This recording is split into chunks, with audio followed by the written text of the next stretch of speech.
안녕하세요. 사연 읽어주는 남녀입니다. 오늘도 와주셔서 감사드리며 그럼 오늘의 사연 바로 시작하겠습니다. 안녕하세요. 저는 서울의 한 대학병원에서 근무하고 있는 30대 여성입니다. 엄마는 제가 간호사보다 좀 더 편한 일을 하길 바라셨어요. 하지만 저는 간호사의 길을 택했고 간호사가 된 건 저희 할아버지의 영향이 컸죠. 할아버지께서는 어렸을 때부터 제가 아픈 사람에게 희망이 될 수 있는 사람이 되었으면 하고 바랐습니다. 제 증조 할머니께서 젊어서 건강이 아주 좋지 않으셨대요. 그런데 그때는 실력 있는 의사가 많지 않아 이른 나이에 돌아가신 거예요. 증조 할아버지께서 자산가였는데도 손을 쓰지 못하셨죠. 그게 두고두고 한이 됐는지 할아버지께서는 나이가 드신 후 재산을 정리해서 아픈 사람들을 많이 도우셨어요. 저희 아버지나 고모들을 불러 재산을 미리 증여하시고 나머지는 전부 병원과 같은 사회에 환원하셨죠. 제가 의사가 됐으면 좋았겠지만 제 능력이 거기까지는 미치지 못해 간호사로 만족해야 했습니다. 하지만 일을 해보니 저는 의사보다 간호사 쪽이 훨씬 적성에 맞더라고요. 대신 같은 대학 병원에서 의사인 남자친구를 만나 결혼을 하게 됐을 때 할아버지께서는 크게 기뻐하셨어요. 영은아, 나는 이제 너는 바랄 것이 없다. 네가 내 뜻을 따라 간호사가 되어준 것만으로도 기뻤는데 손주 사위로 사위까지 데려와 주니 이보다 더 기쁜 일도 없어. 고맙다 우리 강아지. 할아버지께서는 장남인 아버지에게서 난 첫 손주인 저를 정말 아껴주셨습니다. 딸인 본인들은 그렇게 안 키우셨으면서 손녀한테는 한없이 풀어지신다고 고모들한테 질투 아닌 질투를 받을 정도로요. 저 역시 할아버지를 세상에서 가장 사랑한다고 말할 수 있을 만큼 정말 잘 따랐고요. 나이가 드신 후로 건강이 좋지 않아 제가 결혼할 무렵에는 큰 수술을 받아야 했지만 감사하게도 지금도 건강을 잘 유지하며 지내고 계세요. 이제 제가 드릴 일만 남았다고 생각했는데 다 커서 결혼한 지금도 할아버지의 덕을 보게 될 줄은 상상도 못했죠.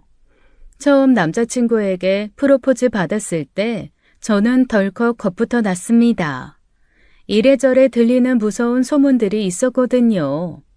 전보다는 덜하다지만 의사 아들 가진 시어머니들은 간호사 며느리를 원치 않는다고요.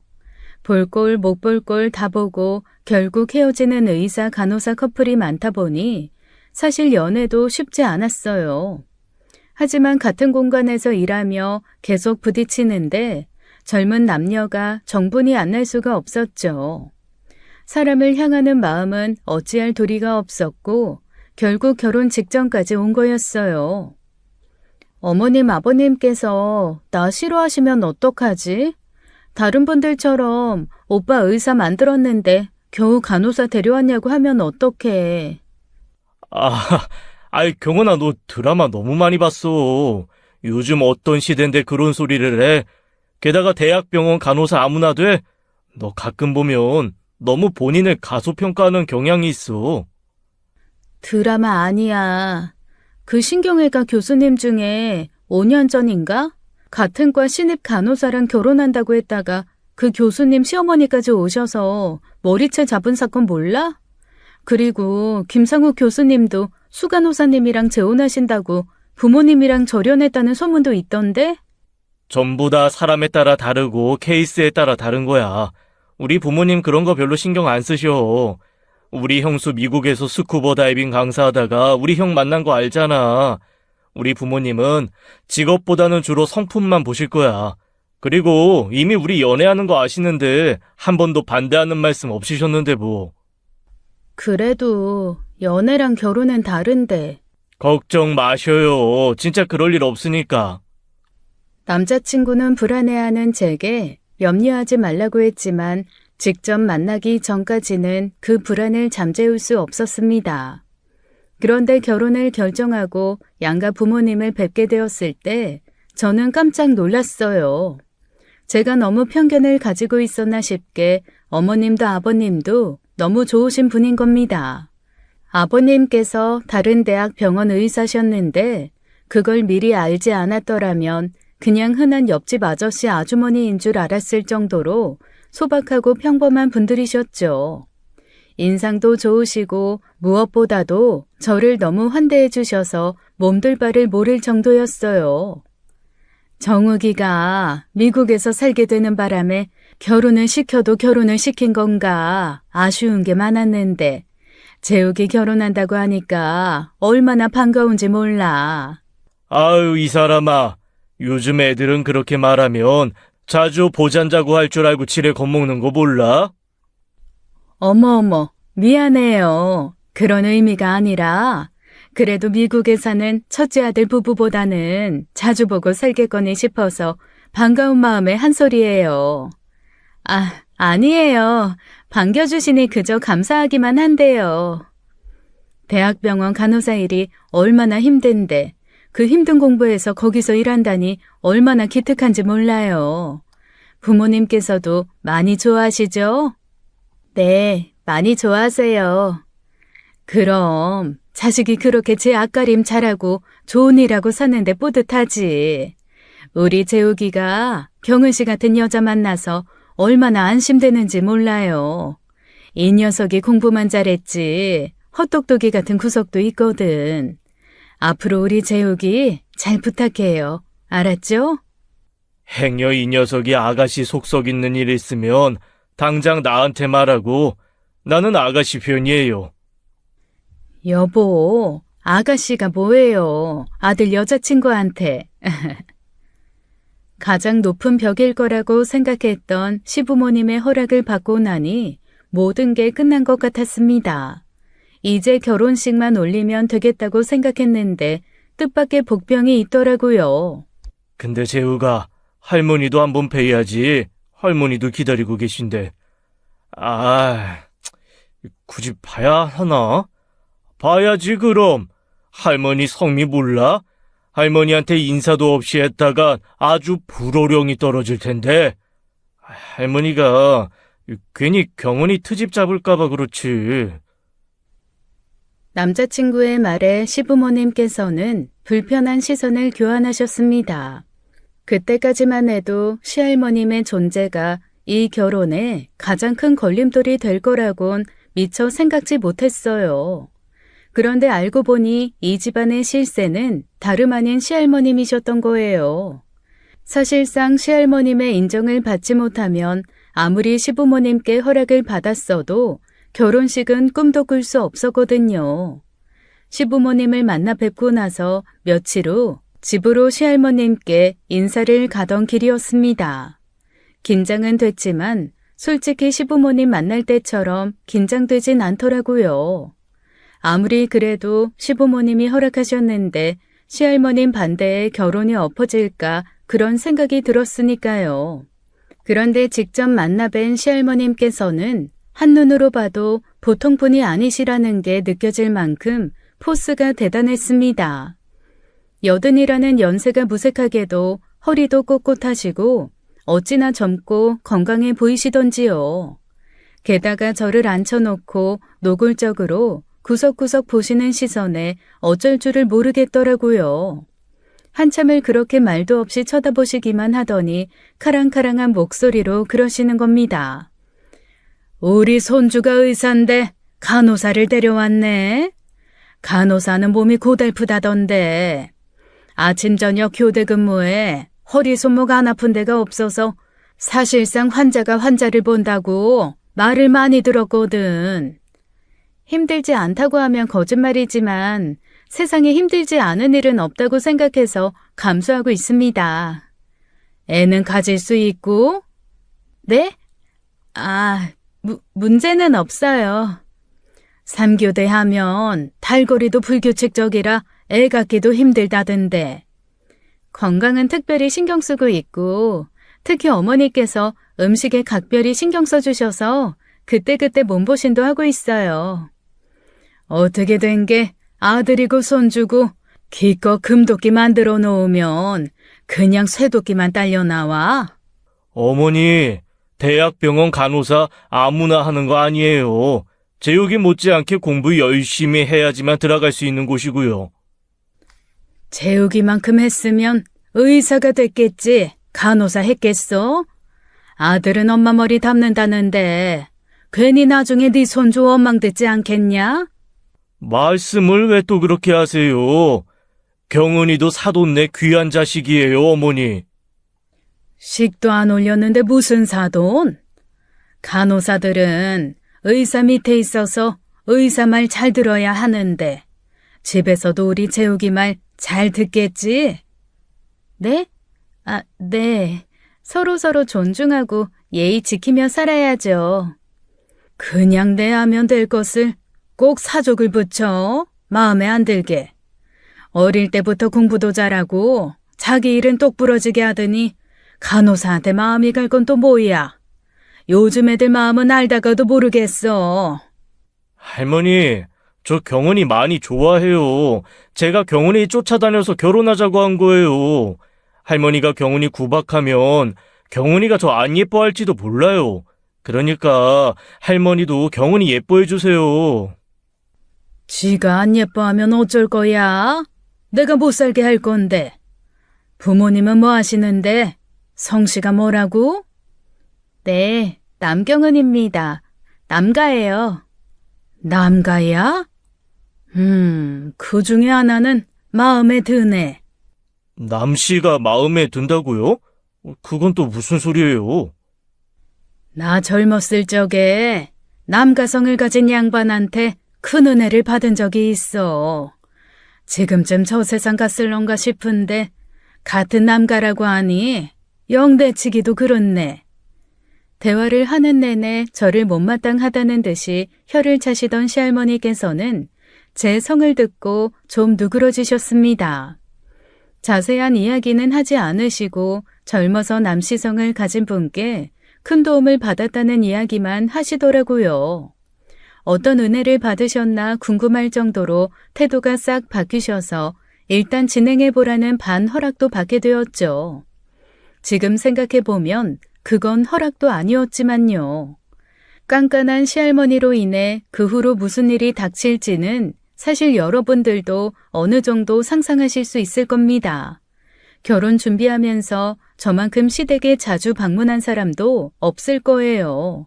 수시로 불려가서 시할머니가 지켜보는 데서 밥도 하고 설거지도 하고 과일도 깎았죠. 그건 사실 별거 아닌 일에 속했습니다. 남씨의 은덕을 받아 남씨면 괜찮다고 하셔놓고는 어찌나 구박하시는지 눈물이 찔끔 나올 정도였어요. 그러던 어느 날이었습니다. 할머님께서 일하시는 병원으로 찾아오신 거예요. 기사님과 함께 오셔서 동료들에게 음료수를 나눠주시며 은근슬쩍 제 평판을 직접 알아보시러 온 것이었죠. 다행히 동료들과의 사이가 좋아 다들 할머님께 좋은 말씀만 해주셨어요. 그런데 할머니께서 돌아가신 후 동료 간호사 하나가 제게 그러는 겁니다. 근데 아까 홍 선생님 할머니 되시는 분 말이에요. 남쌤 시할머니 되실 거라던 그분. 혹시 무슨 일 하세요? 하는 일 없으세요. 보기보다 연세가 많으시거든요. 그렇죠? 근데 이상하다. 어디서 많이 본 것 같았거든요. 걸음걸이하며 말투하며. 분명 어디서 뵀는데. 그래요? 어디 많이 돌아다니시는 분도 아닌 것 같던데. 한쌤이 잘못 보신 거 아닐까요? 그런가? 어디선가 할머님을 뵌 적 있는 것 같다던 동료의 말에 저는 대수롭지 않게 생각했습니다. 봤다고 해도 크게 상관도 없는 일이었고요. 당장 저한테 문제는 시어머니도 안 하실 것 같은 시할머니 시집살이를 어떻게 견뎌내느냐는 거였어요. 예비 시댁에 방문할 때마다 시어머니께 하시는 걸 보면 저게 제 미래구나 싶어 암담할 지경이었거든요. 정우개미 너는 두부 만든 지가 몇 해째인데 칸 하나 딱딱 못 맞춰? 순두부는 슴슴하면서도 살짝 달큼 짭조름하면서도 고소해야 한다고 내가 몇 번을 말해. 간을 맞춘다고 맞춘 건데 입맛에 안 맞으세요? 내가 그럼 맞는데 트집 잡는다는 거야? 아니요, 그게 아니라 저는 그냥 여쭤본 건데. 하여간 맏며느리라는 것이 저 모양이니 손주 며느리라고 뭘 보고 배우겠어. 내가 두부 안 하면 말을 안 해. 약식도 그렇잖아. 밤은 꼭 퍽퍽하게, 대추는 덜 말라서 물 나오고. 그러고도 정성이란다. 나 같으면 차라리 사다 먹지. 어머님께서 사드시는 건 싫다시니까. 네가 하는 거 먹을 바에 차라리 사 먹겠다고. 그런 일은 특히 시아버지나 남자친구가 없을 때 왕왕 생겼어요. 물론 그 두 사람이 있어도 나아지는 건 없었지만요. 어머님은 결국 눈을 내리깔고 굳은 얼굴로 죄송하다 말씀하시고 급하게 자리를 뜨곤 했습니다. 그러면 시할머니께서는 시애미가 말 한마디 했다고 아주 자기를 죽이려 만들고 사라지는 버릇은 영 못 고친다고 한마디 하셨고요. 제 앞에서 그런 일을 겪으셨으니 어머님께서는 또 얼마나 민망하셨겠어요. 그런 일들이 거의 방문할 때마다 있다 보니 이건 좀 아니다 싶었죠. 오빠, 나 솔직히 말하면 자신이 없어졌어. 자신이 없다니. 뭐, 결혼 말이야? 할머님 말이야. 해도 해도 너무하시잖아. 진짜 볼 때마다 어머님 안쓰러울 정도고 왜 그렇게 꼬장꼬장하게 쓸데없이 트집을 잡으셔? 아, 할머니 성격이 원래 그래. 분가 안 하셔? 어떻게 그런 분을 수십 년 모시고 산 거야? 처음부터 같이 산 건 아니고 15년 전인가? 할머니가 크게 아프신 적이 있거든. 할아버지 돌아가시면서 건강이 많이 안 좋아지셨는데 그때 아빠가 혼자 지내게 하시는 게 불안하시다고 데리고 들어오셨어. 아버님도 그래. 어머님 그렇게 빤히 구박받고 사시는데 왜 제대로 거들어주지도 않으셔? 오빠도 그럴 거야? 나 결혼하면 할머님 100% 나한테도 그러실 텐데. 아빠가 할머니 앞에서 엄마 편 들면 진짜 난리나. 아빠도 아시는데 뭐 일부러 그냥 모른 체 하시고 뒤에서 다 풀어주시는 거지. 다들 말을 안 했다 뿐이지. 그냥 할머니가 언제까지 사실까 싶어 참는 거야. 엄마도 뭐 1, 2년이면 뒤집어 엎으셨겠지만 15년을 그렇게 살았으니 그러려니 하시는 거지. 아이, 그러니까 너도 너무 걱정하지 마. 할머니가 사시면 얼마나 사시겠어? 남자친구는 일단 참으면 될 일이라고 했지만 그건 당해보지 않은 사람의 말이잖아요. 게다가 곧 돌아가실 것처럼 말하지만 아팠다는 사실이 믿기지 않을 정도로 건강하신 분이셨고요. 부모님께서도 저는 같이 사는 건 아니니 그나마 나은 거 아니냐며 같이 사는 시어머니도 참고 사는데 시할머니 정도는 한 번씩 참으며 살라더라고요. 결혼을 앞두고 마냥 기대에 부풀어 있어야 하는데 걱정만 하루하루 쌓이고 있던 어느 날이었습니다. 동료가 갑자기 저를 보더니 다가와서 그러는 거예요. 남쌤, 그때 내가 그랬잖아. 그때 홍쌤 할머니 되시는 분 어디서 본 것 같다고. 내 눈이 정확했다니까요. 그 할머니 알아요, 저. 네? 어떻게 아시는데요? 그 할머니 우리 동네 유명 인사잖아요. 우리 집 앞에 오래된 상가단지 있는데 그 앞에 할머님들 장사하시거든요. 근데 꼭 신호등 앞에 횡단보도 앞에다가 자리 펴고 사람들 불편하게 하시는 분이 있는데 그 할머니가 아무래도 홍쌤 할머니 같아요. 네? 그럴 리가요. 저희 할머니가 쌤 동네에서 장사를 하신다고요? 그럴 이유가 없는데. 들어봐요. 진짜 대박이라니까. 횡단보도 앞에서 장사하는 것 때문에 상인들이랑 마찰도 심하고 싸우기도 여러 번 싸웠나 봐요. 지나가는 행인들도 불편하지 형편이 어려워서 그러나 싶어서 보다 못한 상가 번영회에서 돈 모아서 드리면서 부탁까지 했는데 남들 다 장사하는데 왜 자기만 못하게 하냐고 행패란 행패는 다 부려놓고 그 돈은 또 가져갔대요. 쌤이 잘못하신 거 아니에요? 홍쌤 할머님이시잖아요. 저희 아버님도 의사시고 경제적으로 부족한 게 없는데 왜 거기서 그러고 계시겠어요? 아직 안 끝났어요. 내가 괜히 그 할머니가 홍쌤 할머니라고 하는 거 아니라니까요. 그 뒤로 구청에서도 나와서 계도하고 싸우기도 엄청 싸웠는데 결국 그 고집 말릴 수가 없어서 두 손 두 발 들었는데 어느 날 글쎄 상가 뒷길에서 그 할머니가 기사가 운전하는 벤츠 타고 집에 가더래요. 네? 대박이죠. 시장에서 노점 장사하다가 집에 갈 때 외제차 타고 퇴근하는 할머니 있다는 거 저 말만 들었지 그 할머니가 처음이었잖아요. 그 뒤로 상인회에서도 이미지 진짜 안 좋아지고 괜히 다른 할머니도 그런 거 아닌가 싶어서 상인회 임심도 야박해져서 다른 할머니들도 되게 힘들어졌거든요. 그 할머니가 홍쌤 할머니라니 완전 이미지 딴판인데 저는 그 동료의 말을 믿기 힘들었어요. 그런데 할머님께서 기사 딸린 벤츠를 타고 다니시는 건 또 맞아서 너무 혼란스럽더라고요. 또 보게 되거든 사진이라도 찍어달라 말해두었는데 마침 저도 쉬는 날 그 연락을 받아 곧장 확인하러 갔었습니다. 그런데 정말 영락없이 저희 시할머니가 바닥에 앉아 야채를 팔고 있는 거예요. 콩, 가지, 오이를 빨간 다라이에 올려놓고 하필 사람들이 가장 많이 오고 가는 길에서 그러고 계시더라고요. 아이씨, 할머니, 다른 데로 옮기세요. 매번 왜 여기서 그러세요, 콜리적거리게. 다른데 뭐 어디? 젊은이가 눈을 똑바로 뜨고 피해 다니면 될 거 아니야. 늙은이가 젊은 사람들 눈치 보고 피해 다니리? 응?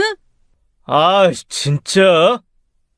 행인은 기분이 팍 상했다는 듯 인상을 구기며 욕설을 흘리곤 멀어졌고 할머니께서는 그 뒤로 삿대질을 해가며 부모 욕을 하더라고요.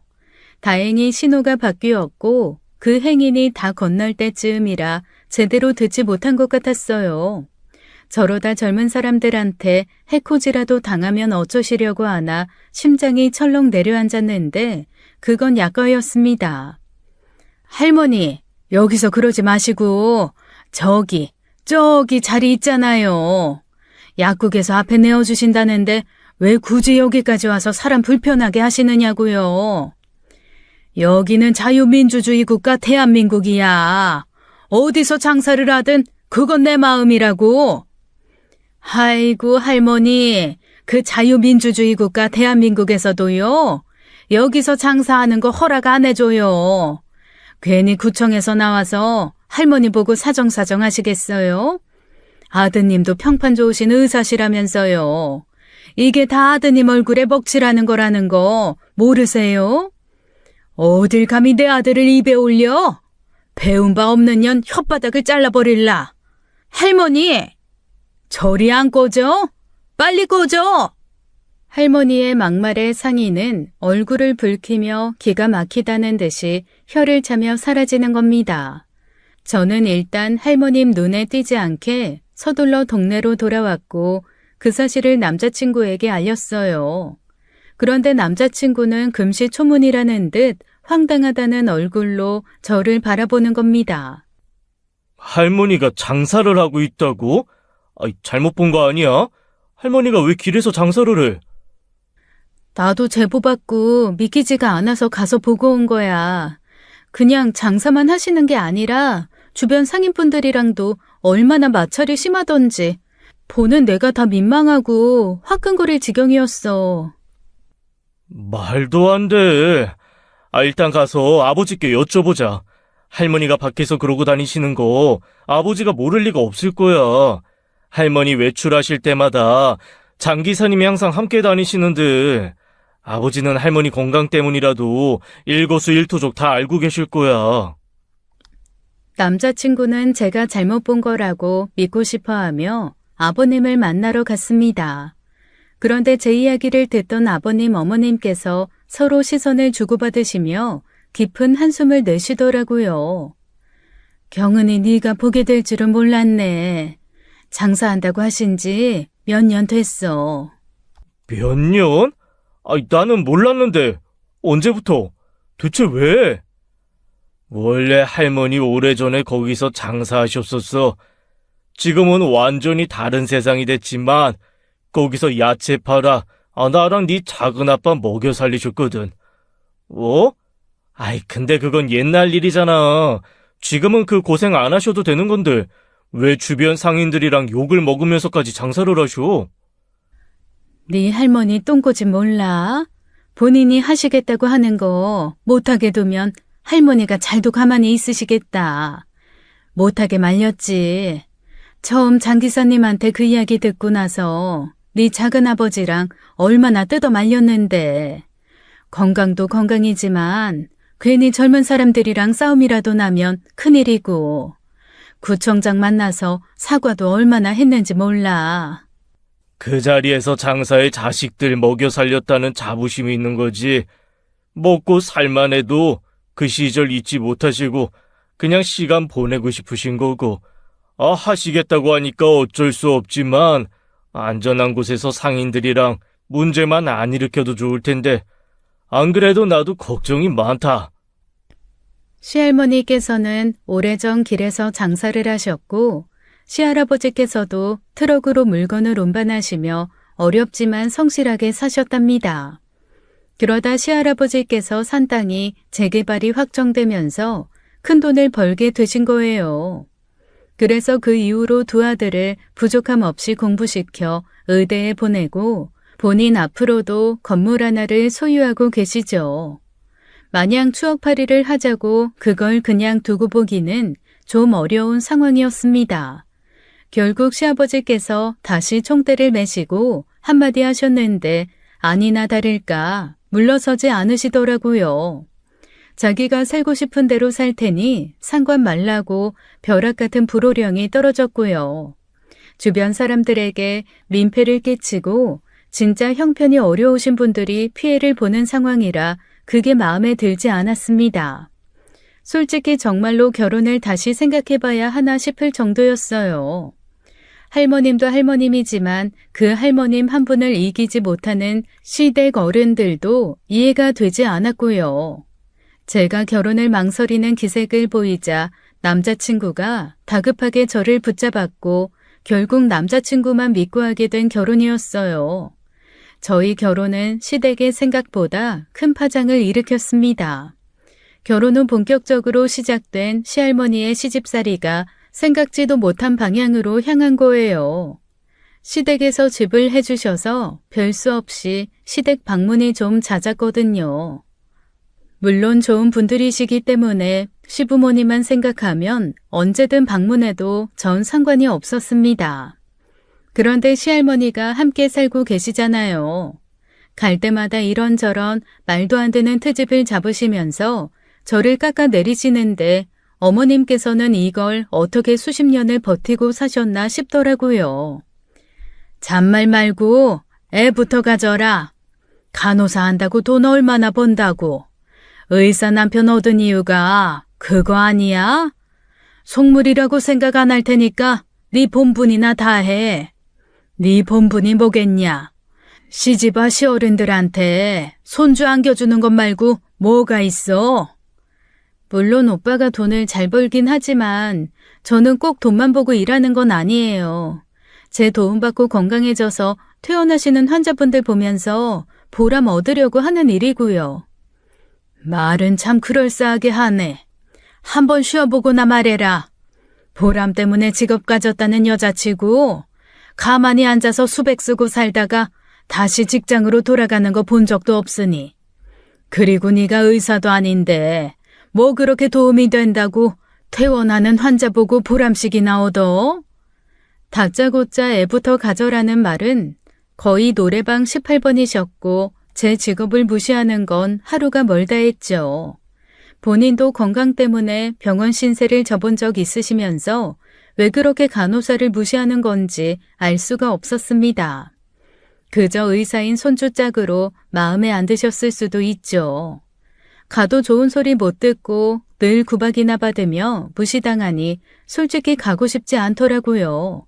그래서 한두 번 이 핑계 저 핑계 대며 빠져본 적도 있어요. 그랬더니 결혼한 지 얼마나 됐다고 벌써 게으름을 피우냐고 집까지 찾아오셔서 야단이셨죠. 그러다 보니 스트레스에 몸이 남아나질 않는 거예요. 경은아, 아직도 속이 안 좋아? 아이, 일 쉬자. 내가 수간호사님께 말씀드릴게. 뭘 쉬어. 우리 일이 뭐 쉬고 싶다고 그렇게 쉴 수 있는 일이야? 괜히 의사랑 결혼해서 그만두려고 꾀부린다는 말 나올까봐 싫어. 그리고 우리 수간호사님 알잖아. 아프면 침대 하나 비워줄 테니 링겔 맞아가며 일하시라고 하시는 분인데 고작 스트레스성 위장염으로 일 쉬게 할 것 같아? 아, 미안해. 괜히 우리 할머니 때문에. 오빠도 별 수 없잖아. 아버님도 별 수 없는 걸. 오빠가 뭘 어떻게 하겠어? 예상 못한 것도 아니고. 저는 넌지시 남편에게 실망을 내비쳤죠. 남편이 제대로 도움이 되지 못할 거란 예상은 시아버님 보면서 알았고요. 어머님도 평생을 그렇게 당하고만 사셨는데 남편이 별 수 있겠나요? 괜히 자업자득이라며 자초하며 힘들어 할 뿐이었죠. 그런데 생각지도 못하게 저를 위해 구원투수로 나서주신 분이 나타난 겁니다.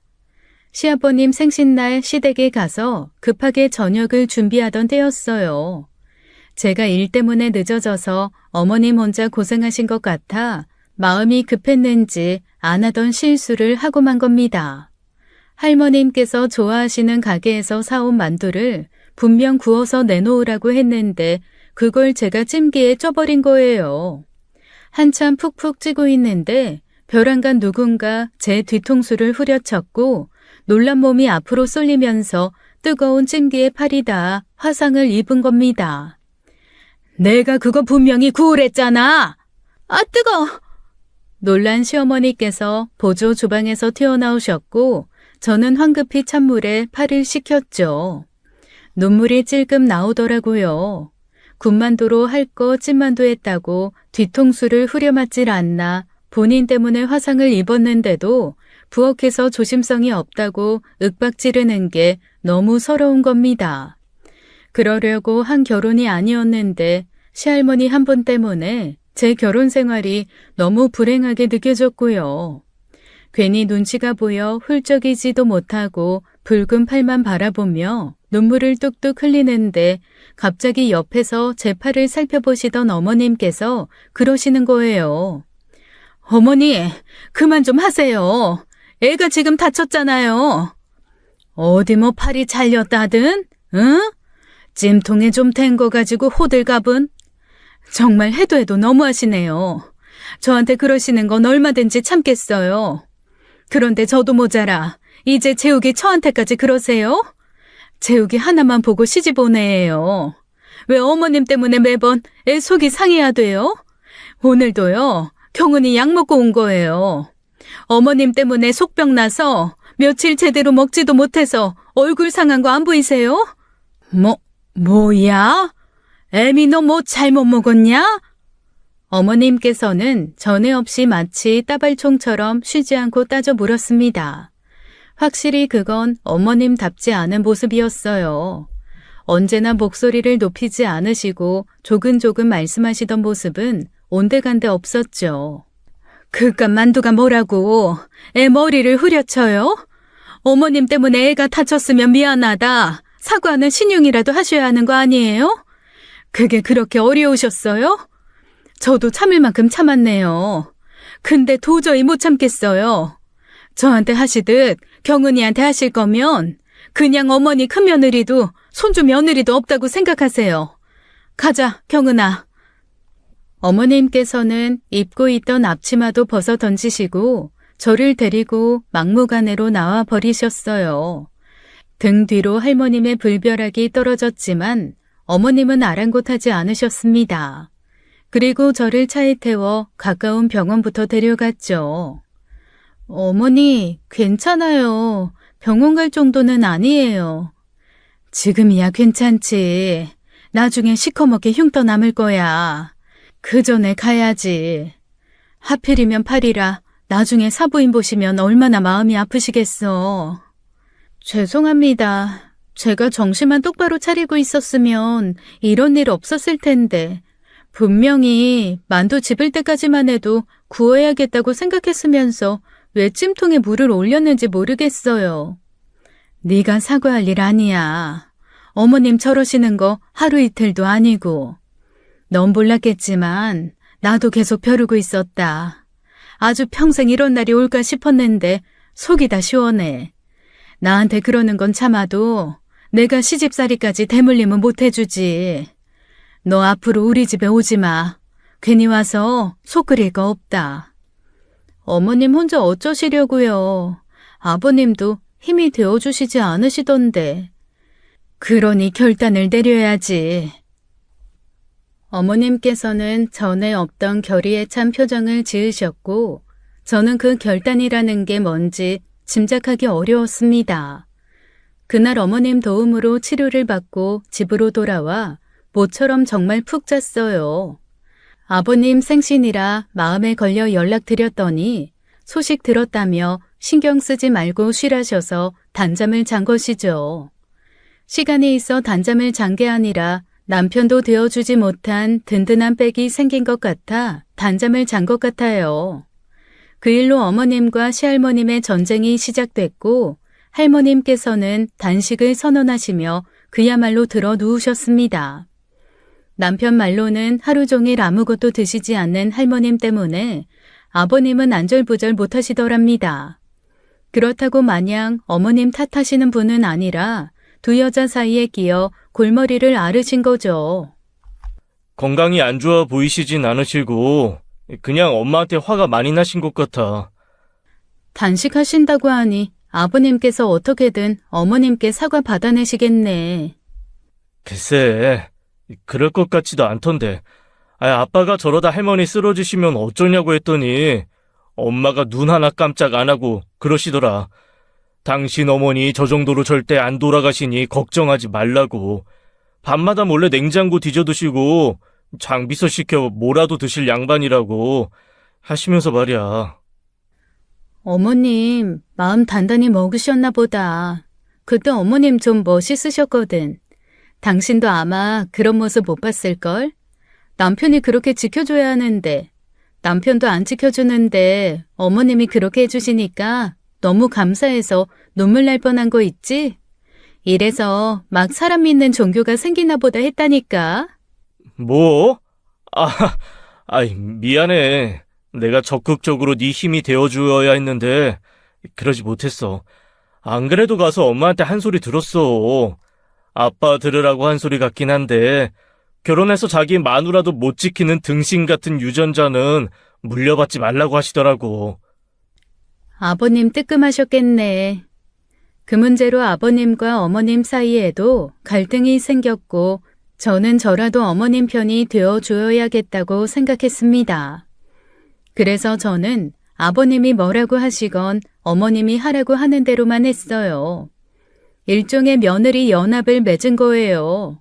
물론 할머님도 단식에만 그치지 않았습니다.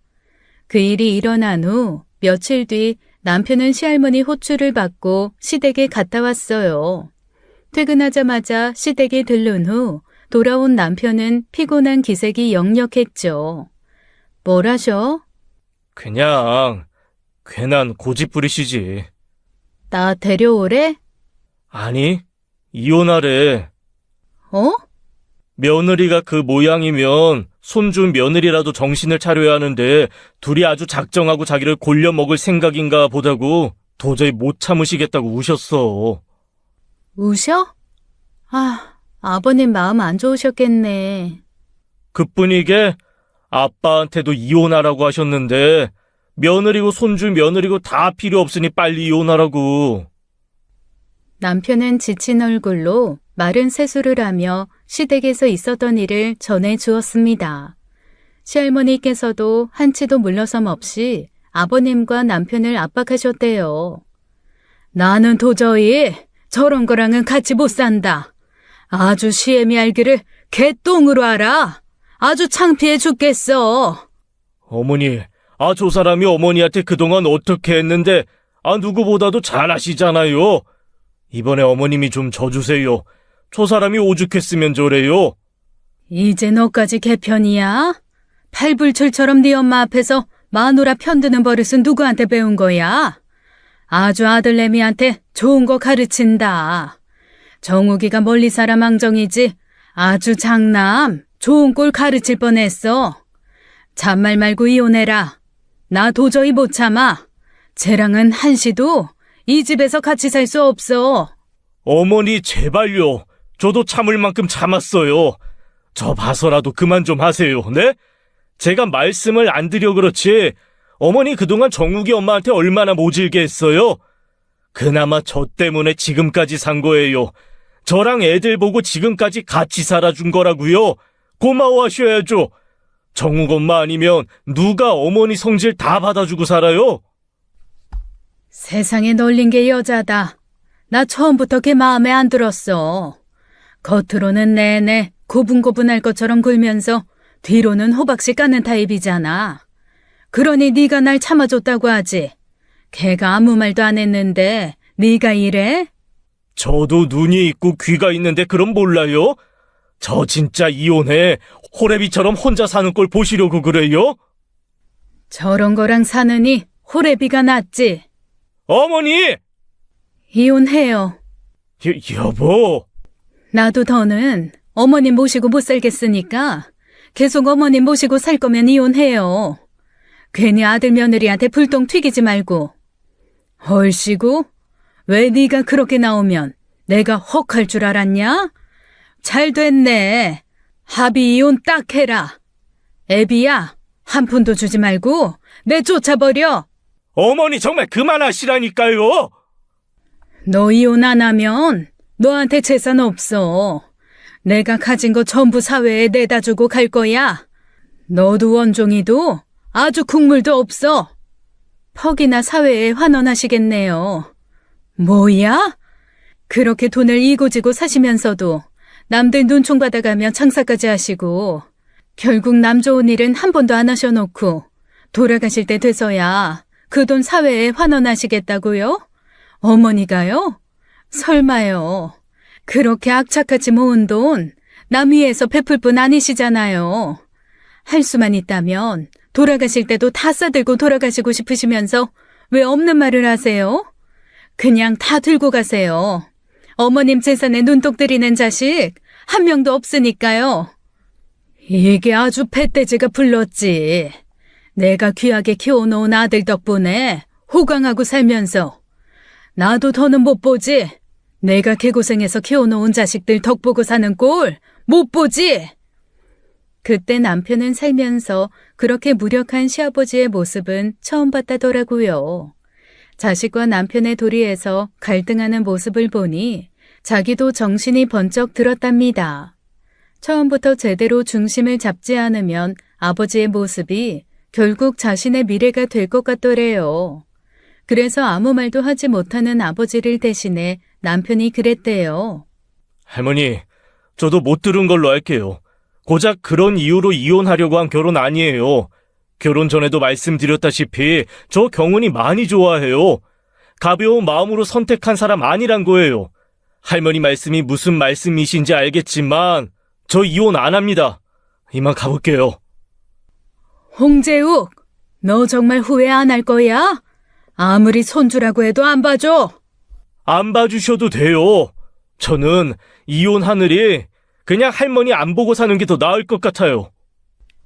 그렇게 분노하는 할머니에게 단호하게 돌아서서 돌아온 길이었던 거예요. 문제는 시아버지였죠. 시아버지는 시어머니와 이혼을 원하지도 않았지만 그렇다고 시할머니로부터 어머님을 지켜주시지도 못했습니다. 결국 어머님께서는 짐을 싸서 시이모님 댁으로 가버리셨어요. 그야말로 일촉즉발 위기가 닥친 겁니다. 시부모님도 저희 부부와 다를 바 없이 할머니 문제만 아니면 부부간에 문제가 없었어요. 그 문제만 아니면 사실 그 어떤 부부보다 금실도 좋으시죠. 근데 그런 말이 있잖아요. 그 문제만 아니면 완벽한 그 무엇은 결국 그 문제 하나 때문에 깨지기 마련이라고요. 결국 아버님과 어머님의 관계도 할머님 그 하나 때문에 그 지경이 된 것이었죠. 아버님은 어떻게든 해결 방법을 찾아보시려고 작은 아버님께도 연락했지만 애초에 작은 아버님 내외는 진작 할머님께 질려 거리를 두고 지내고 있는 터라 어림도 없었습니다. 제 마음도 그렇게 편한 건 아니었어요. 어쩐지 제가 들어오면서부터 어설프게나마 유지되던 시댁관계가 무너져 버린 것 같았거든요. 어머니, 요즘 좀 괜찮으세요? 괜히 저 때문에 고생하시는 것 같아서 너무 죄송해요. 아니야, 경은아. 너는 정말 아무런 잘못도 없다. 이게 다 처음부터 이 문제를 해결하지 못하고 여기까지 가지고 온 나나 네 시아버지 문제야. 어머님 성격 뻔히 알면서 평생 받아주고 살 거 아니면 그래선 안 됐었는데 내가 너무 생각이 짧았던 것 같다. 엄마, 진짜 이혼할 건 아니지? 할머니 때문에 이혼하는 건 말도 안 되지. 글쎄다. 네 아버지 하는 거에 따라 달렸지. 물론 이혼하고 싶은 마음은 없지만 엄마 그냥 하는 소린 아니야. 네 아버지가 정 할머니 모시고 살겠다고 하면 어쩌겠니? 이혼을 하든지 떨어져 살든지 해야지. 시어머니께서는 초연한 표정으로 허탈하게 웃으셨어요. 지친 표정을 보니 그동안 고생 참 많으셨구나 싶어 안타까웠죠. 어떻게든 도와드리고 싶은데 저는 어머님을 도울 만한 힘이 없어 할 수 있는 게 없었습니다. 그러던 어느 날이었어요. 갑자기 시골에 계시던 할아버지께서 오시겠다고 한 거예요. 할아버지가? 갑자기? 차를 그렇게 오래 타실 수 있어? 그래도 수술 받으시고 쭉 관리 잘하셔서 그런지 외출하는 게 그렇게 힘들진 않은가 봐. 기력이 좀 생겨서 너한테 가고 싶다는데 며칠 묵어도 되겠어? 할아버지가 너 얼마나 예뻐하셨니? 너 결혼식 정말 보고 싶어 하셨는데 하필 그때 수술해서 못 봤잖아. 그게 두고두고 걸리시나 봐. 나야 언제든 환영이지. 할아버지만 괜찮으시면 며칠이 뭐야, 몇 달도 모시지. 건강이 많이 호전되신 할아버지께서 저와 손주 사위가 보고 싶으시다고 먼 길을 하신 겁니다. 결혼식 못 보여드린 게 전부터 마음에 걸렸는데 기력을 되찾으셔서 며칠 묵으신다고 하니 기뻤죠. 저나 남편이나 일 빼는 게 힘들어 부모님이 함께 오셔서 며칠 지내시게 된 거예요. 남편도 저와 할아버지의 각별한 사이를 누구보다도 잘 아니 이해해 주셨고요. 그때까지만 해도 할아버지께서 이 엉망이 된 관계의 키가 될 줄은 몰랐습니다. 아이고, 우리 강아지. 경은이 잘 지냈어? 할아버지, 지난번보다 얼굴 좋아졌네. 우리 강아지 보려고 밥도 잘 먹고 운동도 하고 그랬지. 안 그래도 시할머니 문제로 머리가 아팠던 차에 제겐 사막의 오아시스 같은 만남이었어요. 할아버지께서 저희 집에 계시는 동안 뭐든지 다 해드리고 싶은 마음에 시할머니 일도 잠시 잊을 수 있었죠. 그런데 뜻밖의 일이 생긴 겁니다. 시할머니께서 연락도 없이 저희 집에 또 찾아오신 거예요.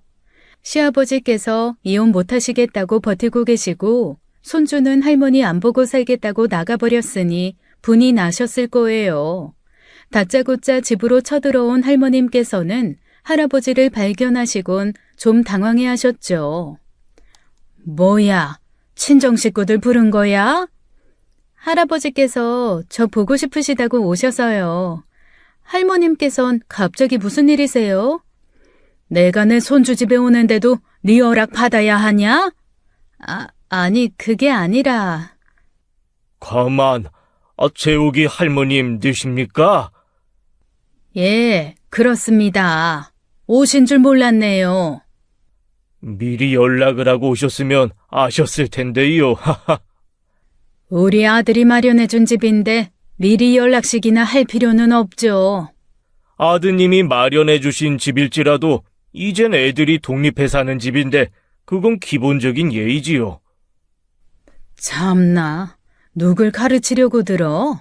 그런데 내가 저 점을 가진 사람을 아는데. 그때 갑자기 할아버지께서 할머님의 팔에 있는 점을 바라보시더라고요. 할머님 팔에는 아기 주먹만한 옅은 점이 크게 있었습니다. 할아버지께서는 그 점을 유심히 보시더니 할머님을 빤히 바라보시는 거예요. 뭡니까? 혹시 우리가 어디서 만나지 않았나요? 아니요, 나는 본 적 없네요. 그 점, 윤가 점순이라는 여자애가. 할아버지께서 그렇게 말씀하시자 할머님의 눈이 놀란 듯 커지더라고요. 놀란 건 저와 남편도 마찬가지였고요. 남편은 혹시 말씀드렸냐는 듯 저를 쳐다보았고 저는 고개를 내저었죠. 할아버지께 시할머님 성함을 말씀드릴 이유가 뭐가 있겠어요? 나를 알아요? 점순이 맞아? 맞는데. 정말로 윤점순이란 말이야? 홍만이 마누라 윤점순이. 누구? 나야, 남기정. 나 이진구야. 남기정? 어머머, 기정오라버니? 그래, 기억이 떠올랐어. 두 분의 목소리가 커졌고 시할머니께서는 믿기 힘들다는 듯 할아버지를 빤히 바라보더라고요. 두 분의 표정에 차이가 있다면 할아버지께선 마냥 좋아하셨던 반면 할머님께서는 표나게 불편한 표정이었습니다. 당황스러움이 더 크게 느껴졌거든요. 두 분 아시는 사이예요? 알다 맞아. 만복이도 점순이도 다 우리 집 식구였는데. 식구요? 그렇지 않아, 점순이? 할아버지가 의미 모를 미소로 할머님을 바라보았고 할머님은 어색하게 웃으셨습니다. 그러더니 갑자기 급한 일이 생기셨다고 가봐야겠다는 거예요. 손님도 있는 것 같으니 나중에 다시 얘기하자. 급한 일도 있고 나는 이만 가보마. 어딜 가 모처럼 만났는데 이게 대체 몇 년 만이지? 한 60년 됐나? 그 정도 됐겠네요. 그럼 밥 한 끼는 해야지. 내가 점순이 네가 만든 두부를 기가 막히게 좋아했잖아. 지금도 만들곤 해. 할아버지, 할머님 두부 만드시는 것도 알아? 알다 마다. 점순이 두부하는 날이면 동네 장치하는 날이었는데 만복이도 살아있어? 아니요. 15년 전에 갔어요. 병으로. 아이고, 한 번은 좀 보고 싶었는데, 그래도 점순이 너라도 만나 다행이다. 할아버지께서는 가겠다는 할머니를 붙들고 가지도 못하게 하셨습니다. 그래서 결국 엉겁결에 이상한 식사 자리가 만들어졌죠. 할아버지께서는 자꾸 옛날 이야기를 하셨고 그럴 때마다 할머니께서는 많이 불편해하셨어요. 저는 할머님께서 할아버지를 불편해하신다는 걸 깨닫고 순간 뭔가 번뜩이는 생각이 들었습니다. 솔직히 하고 싶지 않은 행동이었지만 할아버지가 할머님의 약점이라는 생각이 들자 그거라도 해보고 싶더라고요. 다 같이 모여 앉아 식사를 하기 시작할 때 전 일부러 남을 반찬만 조금씩 집어먹었어요. 경은아, 고기 귀신이면서 어찌 고기에 손도 안 대? 그게... 저는 일부러 할머님 눈치를 살폈습니다. 할머님께서는 이리저리 눈동자를 굴리다 저를 보고는 화들짝 놀라더라고요. 할머니, 저 고기 먹어도 돼요? 뭐고라? 그걸 왜 나한테 허락을 받니? 아니, 늘 고기는 아버님이나 재욱 씨만 드시게 하셔서 이런 자리에서도 괜히 싫어하실까봐. 내가 언제? 얘 사람 잡겠네. 먹어도 된다고 하시니 그럼 하나만 먹을게요. 저는 여우처럼 웃으며 갈비찜 하나를 집어들었죠. 할머니께서는 입을 떡 벌리며 억울해하셨어요. 그럴 만도 한 게 할머님께서 고기로 대놓고 눈치 주신 적은 없거든요. 물론 고기 반찬을 아버님이나 남편 쪽으로 바꿔 밀어주신 적은 있지만 못 먹게 하신 적은 없었어요. 그걸 좀 이용해서 할머님을 좀 불편하게 만든 것 뿐이죠. 아니나 다를까 할아버지께서 그걸 걸고 넘어지시더라고요. 뭐야?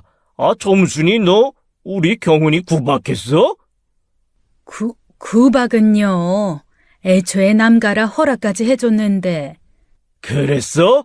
남가라 허락한 거야? 남가 아니어도 우리 경훈이 어디서 빠지는 애는 아닌데. 그때는 잘 몰랐으니까요. 그래도 네가 우리 아버지 은혜를 잊지 않고 있는 것 같아. 뿌듯하구나. 은혜? 두 분 어떤 사이였던 거야 대체? 두 사람이 우리 집에서 살았지 뭐. 가족 같은 사이였다가 나중에 독립할 때 우리 아버지가 두 사람한테 땅도 내어주셨잖아. 할아버지께서는 두루뭉술하게 말씀하셨어요. 나중에 할아버지를 졸라 전해 들은 이야기로 상상도 하지 못했던 두 분의 인연을 알 수 있었죠. 사실 시할머님과 시할아버님은 저희 증조할아버지 집에서 일하던 분이셨다는 겁니다. 소위 말해 머슴과 식모였던 거예요. 할아버지 기억으로는 시할아버지 쪽에서 대대로 할아버지 노비였고 시할머님께서는 남북전쟁 이후 고아가 된 걸 저희 증조 할머니께서 거두어 주셨다더라고요. 그렇게 오랫동안 할아버지 집에서 살다가 집에서 일하는 사람들을 다 정리하는 과정에서 증조 할아버지께서는 가지고 계시던 땅 일부를 일하던 사람들에게 조금씩 나누어 줬던 겁니다. 그렇게 오랫동안 남씨 집안을 위해서 산 사람이면 다 한 가족이고 자식이나 다름없다면서요. 고생해서 얻었다가 재개발됐다던 그 땅이 사실은 저희 증조 할아버지께서 물려주신 것이었던 거예요. 운이 좋게 그 많은 땅 중에 그 땅이 가장 값어치가 높아서 저희 할아버지보다 더 잘 사셨던 거죠. 물론 저희 할아버지도 2남 3녀 자식들 전부 대학 보내고 시집장가 보내면서 두 손 무겁게 보내셨지만요. 남가에서 인연을 입었다고 하시더니 바로 그 일을 두고 말씀하신 것이었죠. 그때 할머님께서는 본인이 한 행동이 할아버지께 알려지실까봐 안절부절 못하신 것이었어요. 은인의 손녀를 그렇게 막대했으니 쥐구멍이라도 숨고 싶었던 거죠. 식사 후 할아버지께서 잠시 화장실에 간 사이 할머님께서는 제 손을 붙들고 다급하게 그러시더라고요. 너 할아버지한테 내가 뭐라고 했다고 말하지 마라. 알겠어? 왜요? 왜는 왜야? 그냥 하지 말라면 하지 마. 아니, 무슨 일인지 말씀해 주셔야 저도 할머님께 협조를 해드리죠. 어설프게 협조했다간 저희 할아버지 결국 아시게 될걸요? 저에 대해서 워낙 잘 아시는 분이라. 너? 당황해하는 할머님 표정에 어찌나 속이 다 후련하던지요. 나중에 시어머니께 이 이야기를 전해드렸더니 그 모습 못 봐서 너무 아쉽다고 하셨습니다. 저는 마치 천군만마를 얻은 기분이었어요. 할아버지를 등에 업고 있으니 천하의 시할머님도 어쩔 줄을 모르시더라고요. 할아버지께서 옛날 이야기를 하시는 동안에 간단한 말 한마디를 못하시는 걸 보면 그때부터도 두 분 사이가 확실한 갑을 사이라는 건 눈치챌 수 있었습니다. 절대 자기가 한 짓을 할아버지께 말씀하시지 말라던 할머님께서는 할아버지가 또 잠시 자리를 비운 사이 애원하시더라고요. 경은아, 내가 너한테 서운하게 한 거 있으면 다 잊어줘라. 네가 기정오라버니 손녀라는 거 알았으면 내가 그러지 않았을 거야. 괜히 기정오라버니한테 밉보이고 싶진 않으니 내가 이렇게 부탁하마. 괜한 소리 하지 마라, 응? 저는 그 기회를 놓칠 수가 없었습니다. 버릇없다고 생각하셨겠지만 전 어머님을 위해서라도 그 기회를 잡아야 했어요. 그럼 저도 하나만 부탁드릴게요. 부탁? 어머님께 사과해 주세요. 지금까지 어머님 구박하시고 막대하셨던 거 진심으로 사과하시고 앞으로는 절대 그런 일 없을 거라고 약속도 해주시고요. 아니, 정우개미 이야기가 여기서 왜? 못하시겠다고 하면 저도 못하고요. 할머님께서는 억울하고 황당한 표정으로 저를 빤히 바라보셨지만 결국에는 알겠다고 하시더군요. 솔직히 전 놀랐습니다. 그래서 너무 궁금했던 거예요. 대체 무슨 관계길래 저렇게 쩔쩔매며 하늘이 두 쪽 나도 안 할 사과를 하겠다고 했을까 싶어서요. 할아버지께 과거의 이야기를 듣고 나서도 좀 의아하긴 했습니다. 이미 지난 일인데 그냥 입 싹 닦으면 그만인데도 눈치를 본 것이잖아요. 남편은 아무래도 그 시대 사람들이기 때문에 가능한 일 아니겠냐고 하더라고요. 시간이 많이 흘렀지만 오래전 관계에서 알아온 사람을 만나다 보니 그때의 관계성이 다시 살아난 게 아니겠냐고요. 시할아버지와 할머님이 머슴과 식모 출신이라는 건 좀 놀랐지만 남편은 재밌다고 웃더라고요. 물론 그 사실은 저희 부부와 시어머님 세 사람만 알고 지내기로 했습니다. 시아버지는 이혼과 절연의 기로에서 괴로워하시다 아무것도 하지 않았는데 문제가 해결되니 어리둥절하셨고요. 요즘 할머님 어떠세요? 어머님 막 구박하시거나 그러진 않으세요? 매일 해가 서쪽에서 뜨는 것 같아. 아주 한마디를 안 하신다. 곧 죽어도 자기 아들한텐 그 사실 들키기 싫은 것 같아. 치사하게 나올 생각은 없지만 할머님께서 어머님 함부로 대하지 않으신다니까 너무 다행이에요. 저한테도 한마디도 안 하시잖아요. 전하에 우리 어머님한테 무서운 분이 다 계시다니 참 오래 살고 볼 일이지. 할아버님 보약이라도 지어드리게 한번 뵙자고 해라. 네 할아버님께서 우리 살려주셨으니 뭐라도 해야지. 그 돈은 어머님한테 받고. 할머님께요? 용돈도 좀 자주 달라고 해. 따지고 보면 다 너희 할아버님 돈인데 나눠주신 거잖아. 네 아버지, 작은아버지 학비 걱정 없이 의대 보내고 지금 이렇게 좋은 집에서 여유 있게 사는 거 결국 네 할아버지 덕 아니냐. 그래도 양심 없는 분은 아니시라 너한테는 군말 없으실 거야. 어머님께서는 그 후로 은근히 재산은 다 재욱이한테 주셔야죠 라는 말로 은근히 할머님을 압박하기도 했습니다.